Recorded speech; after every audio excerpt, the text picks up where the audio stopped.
jawab kasih buktinya, saya ikut permainan mereka, muslimin wal muslimah. Bukan begitu dialog. Dialog adalah mempertahankan statement. Kok gua nggak mau terpancing, gua bukan orang bego, sorry ya. Jadi kepada muslimin wal muslimah rahimakumullah, selama ini belum ada yang kasih gambaran debat itu kayak gitu, belum pernah. Padahal debat di lintas agama harusnya begitu. Shalom, terima kasih sudah setia menonton di channel ini. Dukung terus di channel ini dengan cara subscribe, like, dan komen. Dan bagikan sebanyak-banyaknya sehingga channel ini berkembang lagi. Kalau kita bahas tentang seorang figur atau satu tokoh yang umat Islam selalu banggakan, namanya Ustadz Kainama, atau biasa dipanggil mungkin sehari-hari itu Bang K. Nah, debat kemarin dia dengan Pak Esra Soro, kalau kita nonton semua full video waktu dia debat dengan Pak Esra Soro, dia kalah telak, atau dia memang tidak punya ilmu sama sekali untuk melawan Pak Pendeta Esra Soro. Tetapi dia buat cuplikan-cuplikan video, dia memulai klarifikasi. Kenapa dia harus klarifikasi? Karena di kalangan umat Islam sendiri pun kecewa dengan dia, karena dia tidak bisa membuktikan dengan baik. Dan juga di kalangan orang Kristen lagi, apalagi di kalangan orang Kristen. Sehingga dia mulai membuat video. Dan video yang menarik adalah dia mengatakan bahwa debat kemarin dia sedang mengajarin Pak Pendeta Esra Soro. Wow. Dia sedang mengajarin Pak Pendeta Esra Soro. Ini klaim-klaim dari Ustadz Kainama yang memang mau kita bilang dia bodoh pun tidak bisa. Mau kelihatan kita mau bilang dia ODG pun takut dia marah dan sebagainya. Tetapi hanya saya mau katakan bahwa Ustadz Kainama adalah orang yang paling dungu sedunia. Dan pengikutnya pun lebar lagi pengikutnya. Pengikutnya lah paling dungu di dunia atau di muka bumi ini. Kenapa saya bilang? Karena orang yang pembohong, pendusta, tetapi masih ada orang yang percaya sama dia. Itu yang saya heran. Mari kita lihat videonya. Tuhan memberkati kita semua. Video dari Ustadz Kainama. Bismillahirrahmanirrahim. Assalamualaikum warahmatullahi wabarakatuh. Muslimin wal muslimah rahimakumullah. Masih banyak yang bertanya kepada saya tentang debat kemarin. Debat kemarin antara saya pendeta dan Pendeta Esra Soro itu adalah menunjukkan satu hal. Apa? Saya sedang mengajari Pendeta Esra Soro historical Jesus. Demikian, barakallahu fikum. Assalamualaikum warahmatullahi wabarakatuh. Demikian video tadi dari Ustadz Kainama. Tetapi saya ada cuplikan video waktu debat supaya kita melihat apakah dia sedang mengajarin Pak Esra Soro atau Pak Esra Soro sedang mengajarin dia, bahkan bukan mengajarin dia yang Ustadz Kainama dewasa sekarang, tapi seolah Pak Esra Soro mengajarin anak TK. Tetapi mari kita melihat videonya supaya kita mengerti apakah dia yang sedang mengajarin Pak Esra Soro atau Pak Esra Soro yang mengajarin dia. Mari kita lihat videonya. Ya. Nah, saudara, kalau saudara melihat bukti yang Pak Kainama berikan adalah tidak ada bukti, itu otomatis akan gugur kalau saya bisa kasih bukti. Ya, karena buktinya adalah tidak ada. Sekarang kalau ternyata ada bagaimana? Dengan kata lain, kalau saya bisa membuktikan bahwa ada bukti, maka selesailah argumentasi beliau. Ya. Nah, sekarang kita melihat yang tadi saya katakan bahwa ini problem yang beliau angkat itu adalah problem hermeneutik. Bukan berarti bahwa Alkitab atau catatan Injil bukan sejarah. Catatan Injil jelas adalah catatan sejarah. Tapi bagaimana memahami kata-kata di sana itu problem tafsir. Itulah sebabnya saya mengatakan bahwa ya, waktu pakai nama kasih tafsiran ayat-ayatnya versi dia tidak sedang bicara soal sejarah, tapi soal tafsir. Yang kita kalau bergerak ke sana itu sudah jadi lari dari jalur historical Jesus.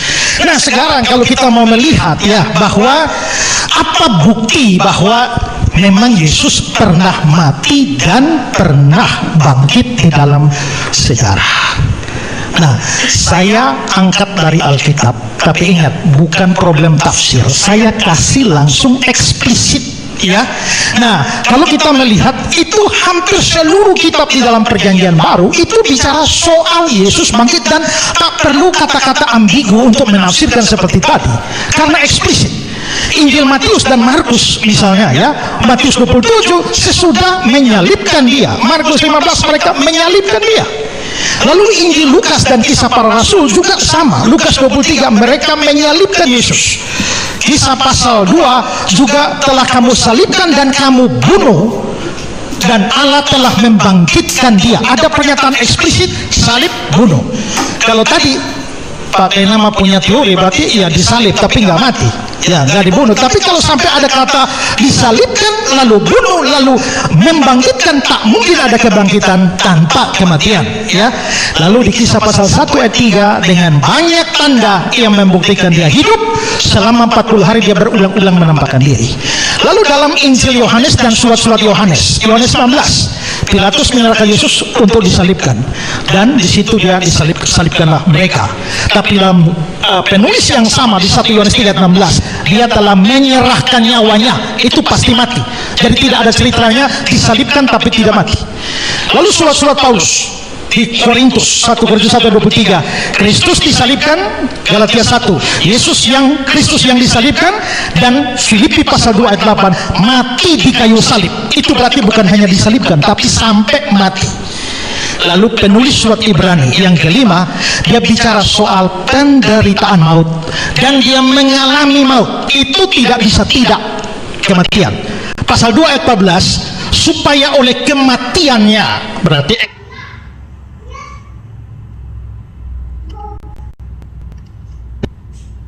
pasal 2 ayat 14 supaya oleh kematiannya, berarti eksplisit. Lalu Ibrani pasal 13 membawa kembali dari antara orang mati gembala agung segala domba, yaitu Yesus Tuhan kita. Nah, lalu saudara, surat-surat Petrus 1 Petrus 1 ayat 3 oleh kebangkitan Yesus Kristus dari antara orang mati. 1 Petrus 1 ayat 21 membangkitkan dia dari antara orang mati. Nah, sekarang ini bukan problem tafsir karena ini pernyataan eksplisit. Kalau mau setara dengan ini harusnya pakai nama berikan pernyataan eksplisit bahwa Yesus tidak mati. Tapi tidak ada pernyataan eksplisit itu. Yang ada adalah pernyataan sebaliknya secara eksplisit bahwa Yesus itu mati. Itu berarti tidak ada kemungkinan Yesus hanya disalibkan tapi tidak mati. Dan anehlah kalau tadi pakai nama, pakai ayat-ayat Alkitab ini dari Matius, dari Markus, dari Lukas, dari Yohanes untuk membuktikan bahwa Yesus tidak mati. Padahal di bagian-bagian lain dari ayat itu secara eksplisit bilang Yesus mati dan bangkit. Lah jadi bertentangan dong. Itulah sebabnya saya bilang itu problem tafsir. Ya. Nah, sekarang jadi bertentangan bukan Alkitabnya bertentangan. Audiens mohon tenang dulu. Ya, yang saya bilang jadi bertentangan, kalau saudara ketawa, saudara nggak mengerti, logikanya nggak jalan. Karena yang bukan Alkitab bertentangan, penafsirannya pakai nama dengan Alkitab jadi bertentangan, membuat Matius bertentangan, membuat Markus, Lukas bertentangan dengan tafsirnya itu. Ya, nah jadi saudara, sekarang mengapa catatan Perjanjian Baru ini penting? Karena Perjanjian Baru ditulis dalam kurun waktu yang begitu dekat dengan peristiwanya, yaitu peristiwa Yesus mati dan bangkit. Kedua adalah Alkitab mencatat kesaksian para saksi mata. Waktu Lukas menulis Injilnya di Lukas 1 ayat 1 sampai 2, Khususnya di ayat 2 dia bilang seperti yang disampaikan kepada kita oleh mereka yang dari semula adalah saksi mata. Di Kisah pasal 2 ayat 32, Yesus inilah yang dibangkitkan Allah, dan tentang hal itu kami semua adalah saksi. Di Kisah 3 ayat 12, demikianlah pemimpin kepada hidup telah kamu bunuh, Allah membangkitkan dia dari antara orang mati, dan tentang hal ini kami adalah saksi. Dan masih banyak ayat yang lain. Tapi saya mau berikan satu dari 1 Korintus pasal 15. Ya. Next 1 Korintus 15 ayat 3 sampai 6. Sebab yang sangat penting telah kusampaikan padamu, yaitu apa yang telah kuterima sendiri, ialah bahwa Kristus telah mati karena dosa-dosa kita sesuai kitab suci. Dia telah dikuburkan, dia telah dibangkitkan pada hari yang ketiga, dan dia telah menampakkan diri kepada Kefas, dan seterusnya. Ayat 6. Sesudah itu dia menampakkan diri kepada lebih dari 500 saudara sekaligus. Kebanyakan dari mereka masih hidup sampai sekarang, tapi beberapa di antaranya telah meninggal. Artinya apa? Kalau kamu mau cek and recheck silakan. Dari 500 orang tuh mayoritas masih hidup. Artinya itu saksi mata semua. Jadi di sini kita bisa melihat bahwa yang saya berikan ini adalah catatan saksi mata bahwa Yesus mati dan bangkit. Nah, dan boleh saya tambahkan bahwa kesaksian Alkitab sejalan dengan kesaksian-kesaksian atau bukti-bukti sekuler yang ada. Nah, sekarang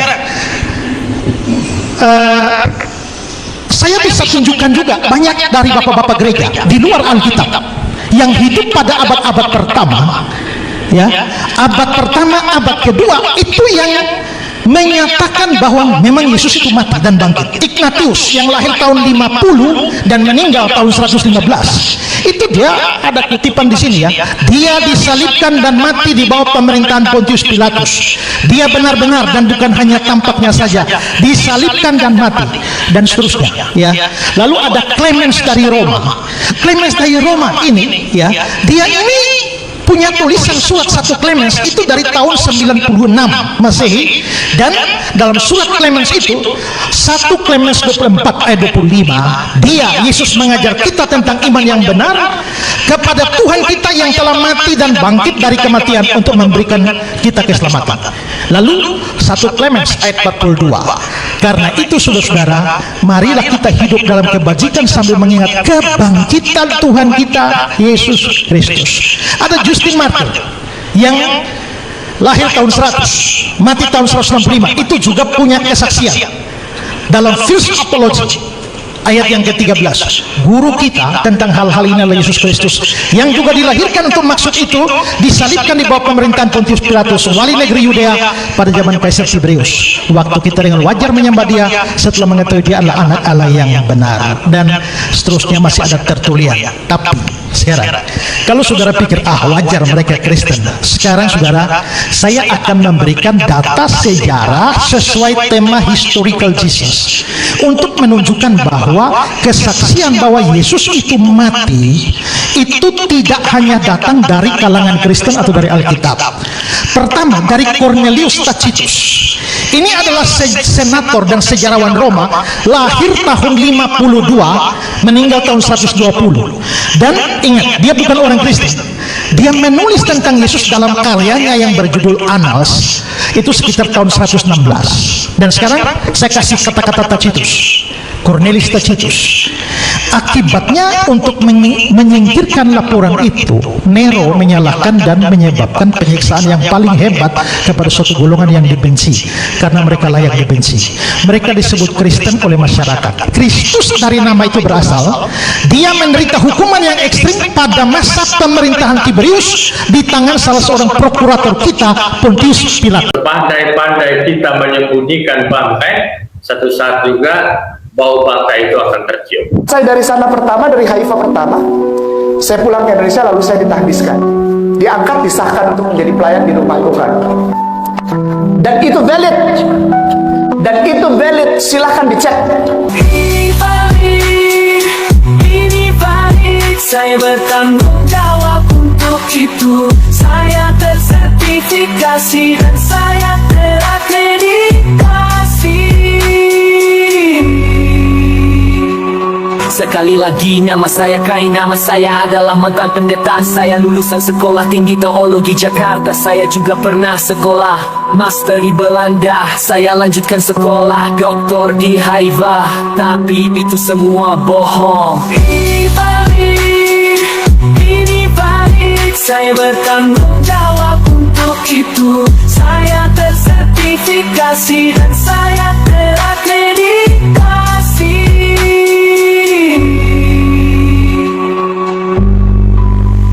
Sekali lagi nama saya Kai, nama saya biasa berdakwah di gereja. Saya banyak mualafkan orang Kristen dalam gerejanya. Karena itu saya dipukuli sampai tulang-tulang patah. Tapi itu semua bohong.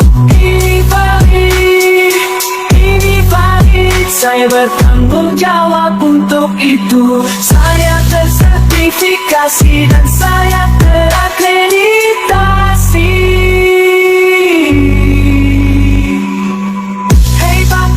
Sampai kapan begini, bertobatlah sebelum ajal menjemputmu. Sejak tahun 2009 sampai dengan hari kemarin, alhamdulillah hari Sabtu minggu kemarin, alhamdulillah Allah percayakan sudah 778 orang yang Allah percayakan untuk saya tuntun syahadat. Dan 80% dari 778 orang itu kita tuntun syahadat di dalam rumah ibadah mereka, di dalam gereja dan katedral. Dan 80% dari 778 orang itu kita tuntun syahadat di dalam rumah ibadah mereka, di dalam gereja dan katedral. Dan itu valid, silahkan dicek.